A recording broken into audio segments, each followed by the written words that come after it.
a married sister for the last 46 years.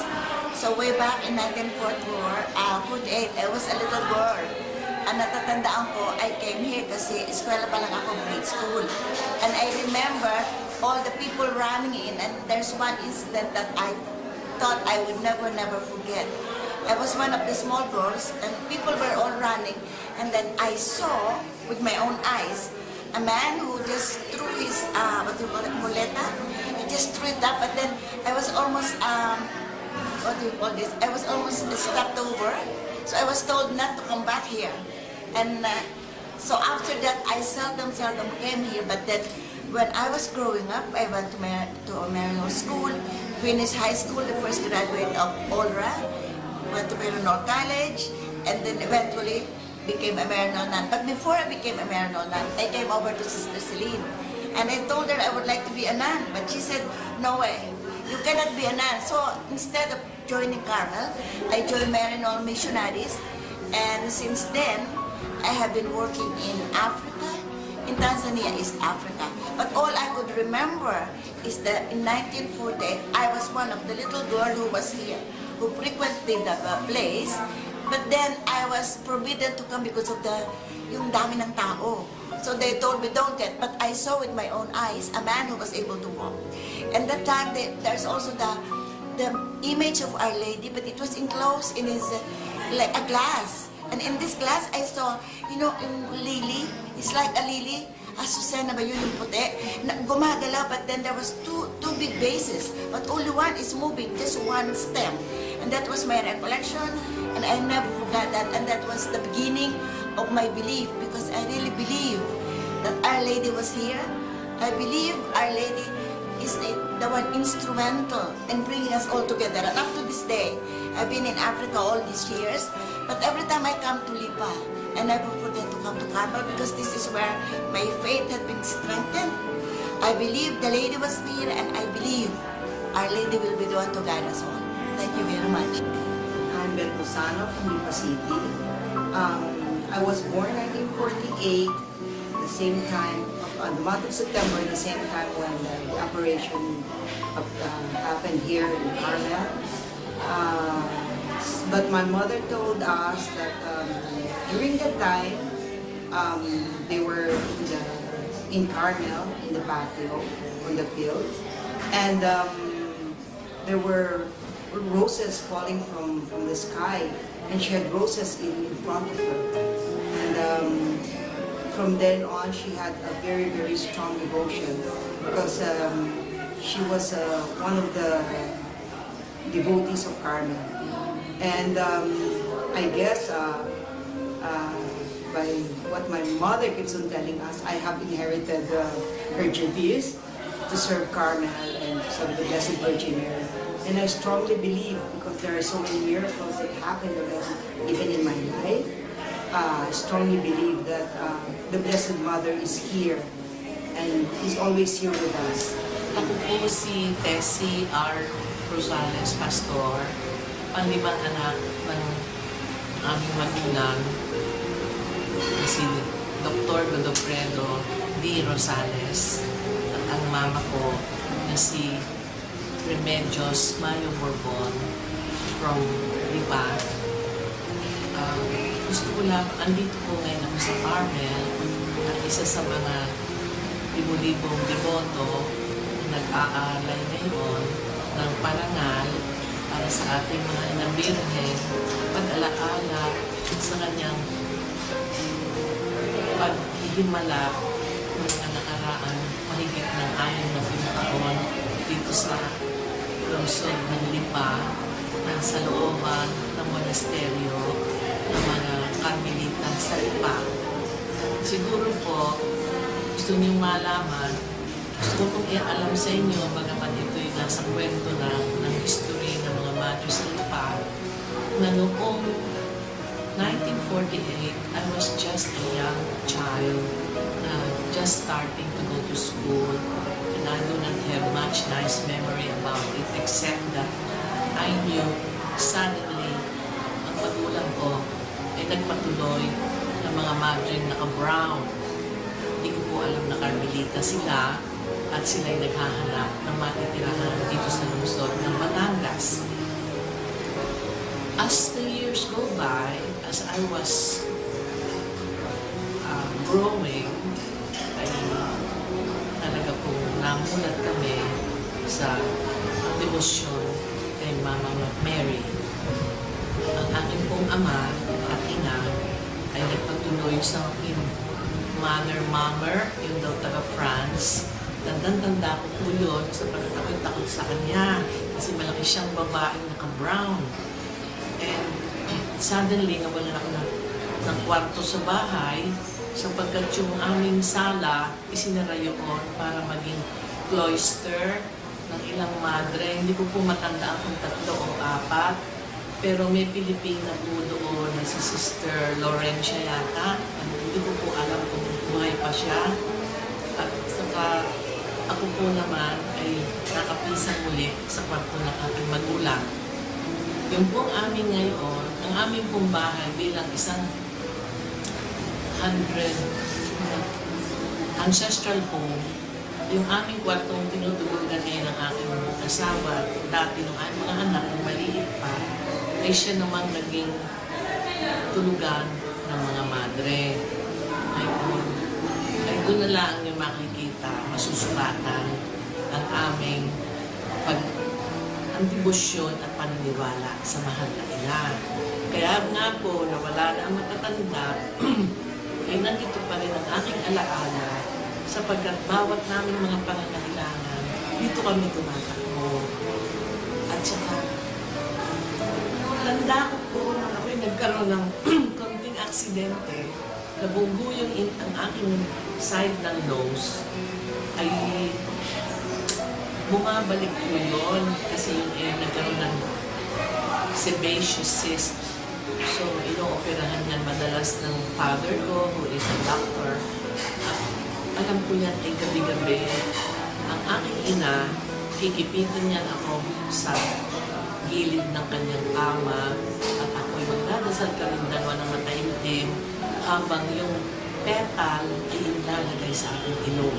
Yung po hindi ko nalilimutan sapagkat tandang-tanda ko bukod sa ang mama ay siguro talaga nagpapabango din ang kanyang kamay sa ivory para malinis ang mga daliri sa pagganyan ng petal sa amin ay yung mismong petal na may mabango rin. At I suffered from that predicament for I would say 13 years. Siyempre, tulong na ng mga magaling na mga manggagamot at tulong na rin ng dasal. Sapagkat ako'y bata pa, ay ako'y sinuunta na ng mama ng damit ni Santa Teresita.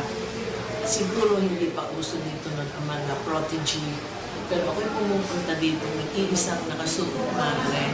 Kaya ako'y hiyang-hiya ng mga panahon yun dahil hindi ko naiintindihan na yung pala may kahalagahan sa pagdidebosyon at sa paniniwala. At ngayon nga po naman, basta kahit po mga anak ko, mga naging asawa ng anak ko, ay wala kaming pupuntahan muna kundi sa mga madre ng Carmel Lipa. At sila naman din, salamat sa kanila, kung ano man po naman kung meron sila, kami na may binabahanggan nila. At yun nga, kahit yung nag-iisa na, mga bata, yung mga kanya-kanya ng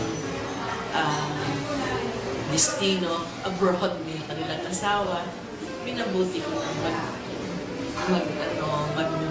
mag-set ng time to devotion and apostolate. Katulad ngayong araw na ito, may kasama akong returning resident of Batangas who plan to stay permanently in Lipa. Kaya ngayong araw na ito ay magiging magbunga sapagkat napakadami niya na ipakilala kong mga tao na magiging daan din sa kanilang pagbabanal dito sa lungsod ng Lipa. Sa ngayon nga, siguro po ay baka kami maghabong na dito sa mga madre, maghihintay ng panibagong misa at kami po ay dito na sapagat kami po ay pinakakain ng libre. Marami pong salamat. Ako po ay si Amelia Dominguez, nakatira dito sa Lipa City. Ako po ay nagkaroon ng karanasan dito sa Carmel Lipa. Ang babahagi ko po sa inyo ang naging karanasan ko dito. Noong pang February 6, 1991, nagkaroon po dito ng prayer rally. Isa po akong volunteer dito sa Carmel. Noong pong hapong yon, February 6, na-assign po ako dito sa may loob ng simbahan. At ang misa po ay sa labas ng simbahan. Noong pong nagmimisa na po, nakasilip po ako sa may bintana. Kasi ako po ay inasan niya dito sa labas. Ngayon po, nung communion na, sinilip ko po ang mga tao. Napakarami pong tao. Ngayon nakita ko, ang mga tao po ay nakatingin sa itaas.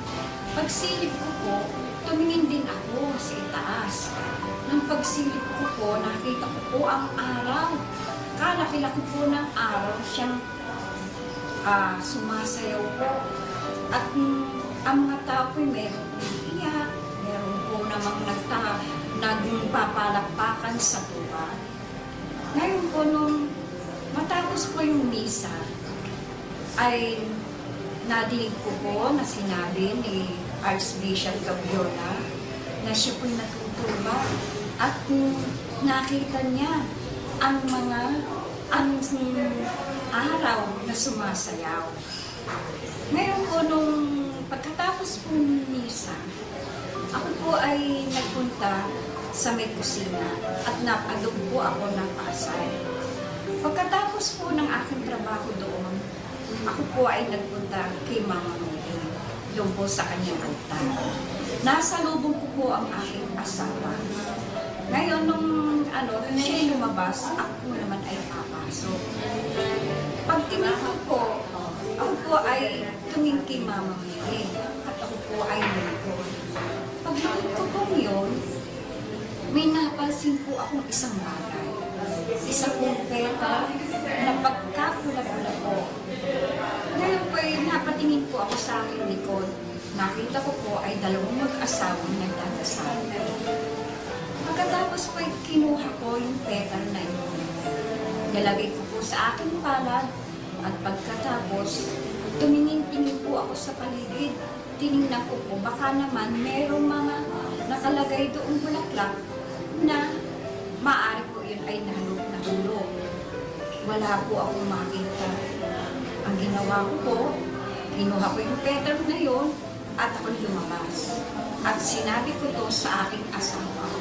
Sabi ng aking asawa, ako ay nagdasal din kay Mama Mary at ako ay humiling sa kanya ng petal. At siya din daw pala ay nagtingin-tingin din sa harapan pero wala siyang nakita. Ngayon, sabi ko, ito o tingnan mo ito nasa aking palad. Sabi sa galing yan, doon kay Mama Mary. Sabi ko, pero sabi niya, galing ako doon, wala akong nakita. Sabi niya. Tapos, wala kami maisip kung paano aming gagawin. Pinakita ko ito kay Sister Celine. Sabi ko, Sister, tingnan po ninyo itong aking napulot. Sabi saan mo yan nakuha? Sabi ko, doon po kay Mama Mary, doon sa may harapan po ng kanyang altar. Sabi niya, swerte mo. Sabi mo gano'n. Yun po ang isang karanasan na hindi ko po malilimutan. At ngayon po lang po ito nasabi sa inyo dahil wala po akong pinagsabihan ito. Maraming salamat. Ako ay si Emma, tubong taga-Lipa. Ang mother ko ay hindi taga-Timbak, pero ako yung Emma Templo ngayon. Married to a Conti. Maliit pa ako, palagi nagpupuntang ina ko dito, kasama ako. Siguro mga 14 years old ako nung mangyari yung mga dito, no? So, lagi akong kasama niya, yung mga madre, pauli-uli, napunta sa bahay, napunta rito, at kami naman yung kaunting tulong na kinakailangan. Susulat siya mga yan, bigyan mo kami ng isang kahong sobre. Kung dalang itlog na pula, may kamatis, yung things like that, no? Na parang we are a kanilang familia sa kanilang bagong dinatnan. And my mother has always been so close to them. Kaya ako din, nagkaganon.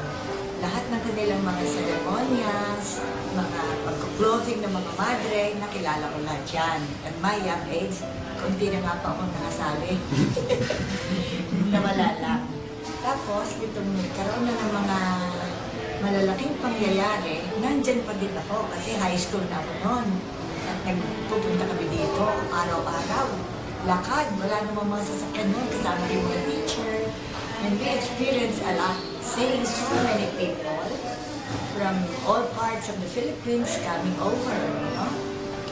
Kaya kami masyadong engrossed sa nangyayari. And then, happy at the same time that holiness will surely follow. And there was an occasion na yung dancing sun, I was in another chapel and they talked about it. So when we went down, we had to get down our ride to view the sky.